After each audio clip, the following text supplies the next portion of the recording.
Jamen det er, du får typisk din hund som 8 uger, så det skal den være. Det siger loven. Og så får den pågældende hundefører hunden med hjem og arbejder meget miljø med den. Det vil sige altså udsætter den for forskellige miljøer. Det kan være gågade, det kan være på togstation, det er trapper, det er biler, det er andre mennesker og glatte gulve og altså mørke, høje lyde og altså egentlig kun fantasien der sætter grænserne, hvad man ligesom laver med sådan en kommende politihund, når man får den hjem. Man ser lidt omkring driften, om den har lidt drift, og har den det er den vi skal bruge, når den skal arbejde. Konstaterer vi, at den har det, så bruger vi ikke så meget tid på det, fordi når den er 6 måneder, mellem 6 måneder og 7 måneder, der skal den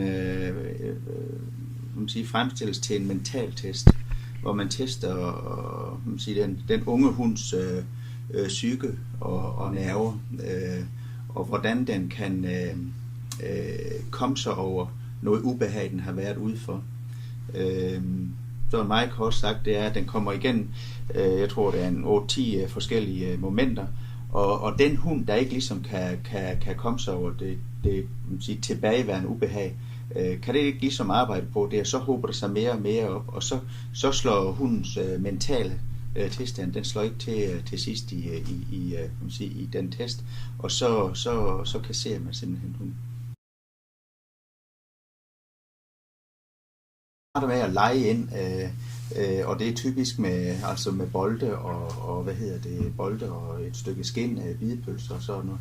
Og så vil du sige, hvis du vil have en hund til at give hals, så kan du vifte med et stykke skind, og det vil den fange.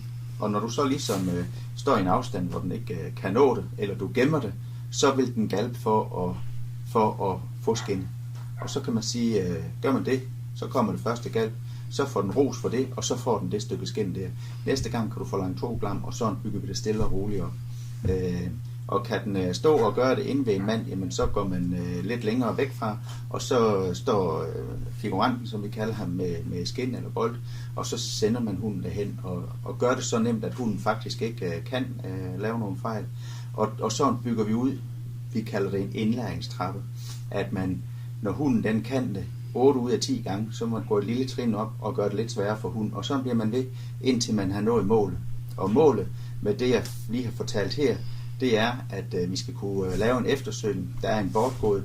Det kan være et barn, der er gået og ikke kan finde hjem, og det kan være gamle, demente mennesker, og det kan også være nogen, der vil ud og begå selvmord. Det er at finde sådan nogle folk, der er blevet væk. Og det er ligesom målet med træningen. Ligesom den civile borger, kan man sige, de holder hund på mange forskellige måder, og det gør politiets hundefører også. Altså nogen, for mit eget vedkommende, det er en indehund og er altid inde, og andre de har i hundegård altid, og nogen har i hundegård om natten og inde om dagen. Og, altså det er fuldkommen som en normal dansker, han holder hund.